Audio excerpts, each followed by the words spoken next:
নমস্কার প্রিয় দর্শকবৃন্দ, আমি সিমরান আলী পারভিন। আজ এমন একজনের কথা আপনাদের বলবো যা কিনা অনুপ্রেরণা যোগায় সকলকেই। আমি আমিনার কথা বলবো। যে আমিনা এবার দেশে NEET পরীক্ষায় প্রথম হয়েছেন। নিট 2024 মানে NEET পরীক্ষায় সারা দেশের প্রায় 25 লক্ষ জন বসেছিলেন। সেই 25 লক্ষ জন পরীক্ষার্থীর মধ্যে প্রথম স্থান দখল করেছেন মাদ্রাসা থেকে উঠে আসা একজন ছাত্রী, যার নাম আমিনা আরিফ কাদিওয়ালা।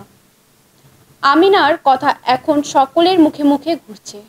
আমিনা একজন উর্দু মাধ্যমের ছাত্রী। মুম্বাইয়ের যোগেশ্বরীতে মাদনী হাই স্কুলের এই পড়ুয়া দেশের মধ্যে শীর্ষ স্থান দখল করায় শিক্ষক শিক্ষিকারা তাকে 2 হাত তুলে আশীর্বাদ করেছেন। তবে আমিনার কঠোর পরিশ্রম, নিষ্ঠার কথা উল্লেখ করতেই হবে।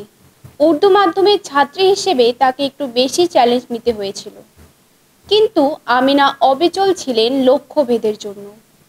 তাই তো আমিনা এখন অগণিত পড়ুয়ার অনুপ্রেরণার নাম।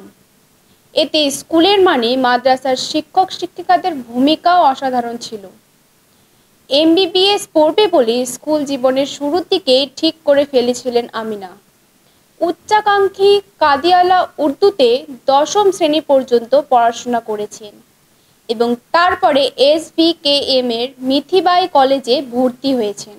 আমিনা জানিয়েছেন তিনি ইংরেজিতে প্রথম দিকে দুর্বল ছিলেন, কিন্তু জেদ ও পরিশ্রমের জেরে তাতে দক্ষতা অর্জন করেন।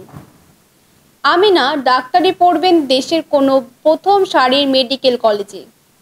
আমিনার মতো জেদি, পরিশ্রমী, মেধাবীদের খবর তুলে ধরার জন্যই আমদরিয়া নিউজ যাত্রা শুরু করেছে। প্রিয় দর্শক, এরকম কোনো অনুপ্রেরণামূলক খবর পেলে অবশ্যই আমাদের জানান, আমরা তা তুলে ধরার চেষ্টা করব।